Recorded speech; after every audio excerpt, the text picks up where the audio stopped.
sepakat semua ahli sunnah wal jamaah, tidak ada khilaf di antara mereka tentang wajibnya bakti dengan orang tua, walaupun orang tuanya itu dasarnya tidak berbuat baik dengan si anak.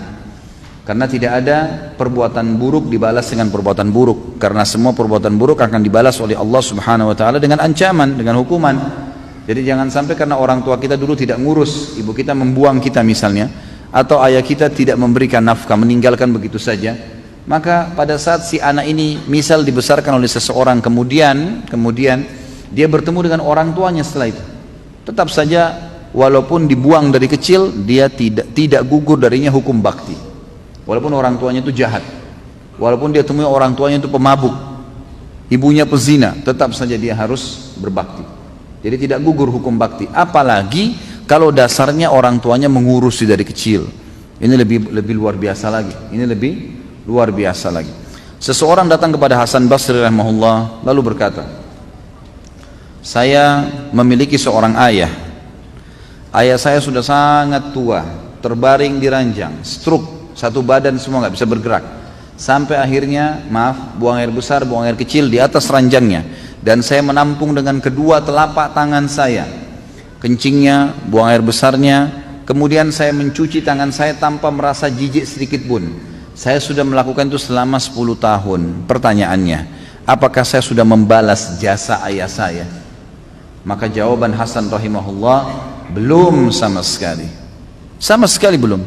Lalu kata orang itu, saya bersihkan kotoran ayah saya, tidak merasa jijik setiap hari selama 10 tahun. Lalu anda bilang saya belum membalas kebaikan ayah saya?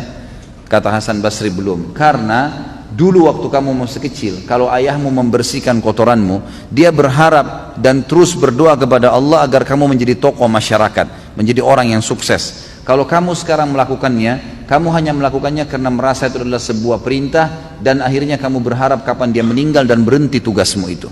Berbeda niat antara orang tua dengan anak. Orang tua memiliki rasa sayang yang luar biasa kepada anaknya, dan tidak bisa dibandingkan dengan sayang anak kepada orang tuanya. Orang tua kalau marah dengan anaknya, marahnya karena sayang. Tapi kalau anak marah dengan orang tua, bisa saja karena haknya atau karena keinginannya belum dipenuhi, bukan justru karena orang tuanya salah. Seperti itulah kurang lebih. Dan berapa banyak kasus-kasus orang yang menjadikan orang tuanya sebagai pintu surga. Ingat teman-teman sekalian, seorang ulama salaf pernah berkata waktu ayahnya meninggal, ibunya meninggal dunia, maka dia menangis. Seorang alim ulama, lalu ditanya, kenapa anda menangis? Bukankah orang itu tidak boleh nangis terisak-isak seperti ini pada saat ada orang yang meninggal? Dia bilang, saya bukan menangis karena orang tua saya ini, ya, karena diahnya secara pribadi, bukan karena diahnya, karena selama dia hidup saya berbakti alhamdulillah. Tapi saya menangis karena dengan matinya ibu saya berarti setengah pintu surga sudah tertutup buat saya. Tinggal ayah saya satu ini, dan ini saya harus jaga, dan ini setengah pintunya. Dan betapa ruginya orang yang sudah meninggal kedua orang tuanya sementara mereka tidak berbakti padanya. Teman-teman renungi, berapa banyak orang di antara anda yang orang tuanya masih hidup alhamdulillah, cuma kebetulan beda kampung, beda kota, tinggal telepon, tinggal kirimin hadiah, pakaian, makanan, tidak ada susahnya. Tapi subhanallah kita tidak lakukan. Kita lakukan kepada teman-teman kita, malah kita lakukan kepada orang-orang yang kita senangi, yang mungkin tetangga, mungkin sahabat dekat, mungkin orang-orang ini hanya sekedar memberikan peluang-peluang kecil dari urusan dunia, dan kita lupakan kepada orang tua kita. Ini satu hal yang luar biasa yang harus kita perbaiki. Seorang anak muda di Jeddah sempat tervonis di pengadilan, akan divonis di pengadilan karena banyak indikasi, bukti-bukti kalau dia berbuat salah, padahal dia terzalimi. Maka dia menelpon kepada seorang syekh yang saya kebetulan dengar ceramahnya, disampaikan tentang kisah ini. Dia bilang, saya pun telepon syekh, dan saya berkata, syekh, saya 1 jam lagi ini akan divonis di penjara 10 tahun. Ini luar biasa, dan saya tidak punya bukti. Saya harus lakukan apa nih? Kata syekhnya, kamu masih punya orang tua yang hidup gak? Dia bilang, masih ada ibu saya.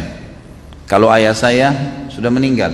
Dia bilang, sekarang kamu mumpung masih ada waktu 1 jam, keluar dari pengadilan itu, dikasih kesempatan keluar, kemudian cari rumah makan yang terbaik yang kamu lewatin, belikan makanan yang terbaik, bawa ke rumah ibumu dan ajak makan siang ibumu.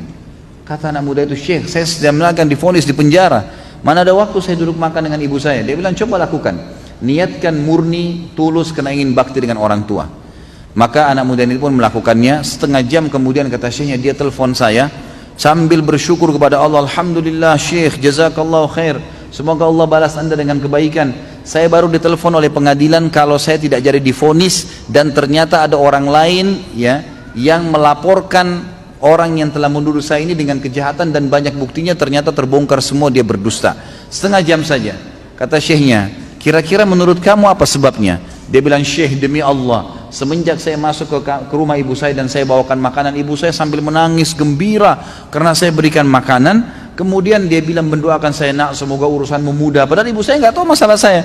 Semoga urusanmu mudah, semoga kau panjang umur, semoga kau begini. Selama setengah jam saya didoain terus sama ibu saya, dan saya merasa doa ibu saya lah yang membuat akhirnya saya selamat.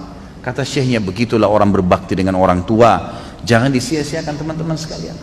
Antum ini di Jakarta banyak perantau, luar biasa, begitu sudah mulai punya penghasilan, mulai punya motor, mulai punya mobil, yang dipikirin hanya istrinya, atau perempuan mungkin akhwat hanya memikirkan suaminya, orang tuanya di kampung dilupain. Oh gampang, orang tua saya kan tidak pernah nuntut apa-apa. Emang orang tua nggak bakal nuntut. Orang tua yang baik itu tidak akan pernah mau nuntut, walaupun mungkin mereka nggak punya makanan di kampung sana, mereka nggak bakal telepon anaknya, nggak mau susahin. Tapi kitanya harus bisa pengertian. Ada syekh juga, seorang syekh di Jeddah, ini mungkin saya pernah ceritakan kisahnya, saya reviewkan kembali. Beliau lagi khutbah Jumat, dan kebetulan cuplikannya ada di HP saya, dikirim, sangat luar biasa, suaranya Masya Allah, bagus sekali kalau dia mengaji. Sampai masjidnya itu selalu penuh gara-gara suaranya. Dan memang dia juga kalau ceramah Masya Allah bagus. Banyak cuplikan ceramah dia, diantaranya dia cerita, dia bilang, saya lagi sholat, kemudian di rakaat kedua Jumat, tiba-tiba ada keributan di tengah-tengah saf di masjid. Habis selesai salam, saya lalu tanya, ada apa? Pakai mic. Mereka mengatakan, Syekh, ada satu orang tadi jatuh di sujud di rakaat kedua, di sujud pertama di rakaat kedua. Kata syekhnya, baik, berikan dia nafas, jangan didesak, dan bawa ke rumah sakit terdekat cepat. Lalu kemudian orang-orang pun membawa ke rumah sakit. Lalu dokter mengatakan orang ini sudah meninggal kurang lebih ya setengah jam yang lalu, tepatnya pada saat dia lagi sujud tadi. Maka syekh ini mengatakan, saya pun kagum, orang ini mati di hari Jumat lagi sujud, gitu kan? Mati hari Jumat ini ada hadis sahih menjelaskan kalau dia akan selamat dari fitnah kubur, gitu kan? Nggak ditanya lagi oleh malaikat siapa Tuhanmu, siapa nabimu, apa kitabmu, nggak ada fitnah kubur. Dan juga dia meninggal dalam keadaan sujud, orang tahu ini adalah husnul khatimah, kebaikan insya Allah, gitu kan? Maka syekh ini mengatakan, saya tanya adiknya yang datang jemput jenazah kakaknya, dia bilang, ini kakak kamu datang khusus ke masjid saya karena mau ikut sholat dengan saya, dan saya merasa saya juga harus menghormati dia, izinkan saya memandikan, kata syekhnya. Kata adiknya, silahkan. Nah, karena ini laki-laki, maka dikatakan silahkan. Maka syekhnya pun memandikan. Kata syekhnya, di malam azza, di malam takziah pertama, saya lalu mengatakan, saya ingin tanya, setelah menyambut tamu segala yang datang, dia tanya sama adiknya, apa sih perbuatan kakak kamu ini sampai Allah tutup dengan kebaikan seperti ini? Kata adiknya, Syekh, kami punya seorang ibu yang tua. Kami punya seorang ibu yang tua. Kami sudah meninggal, dan ibu kami ini, kami selalu berbakti. Semua kami anaknya 6 orang berbakti semua. Tapi kakak saya ini punya ciri khas tersendiri. Dia kalau datang, selalu dia yang paling pertama datang ke rumah ibu kami. Selalu kalau kami datang, kami temukan sudah ada. Kemudian dia yang selalu menyisirkan rambutnya, dia selalu yang menyiapkan samponya, sabunnya, bajunya ditata rapi. Padahal laki-laki, diurus semua. Ibu itu, padahal ibu ini tinggal rumah sendiri, anak-anaknya sudah rumah tangga juga, tapi tiap hari mereka lakukan itu.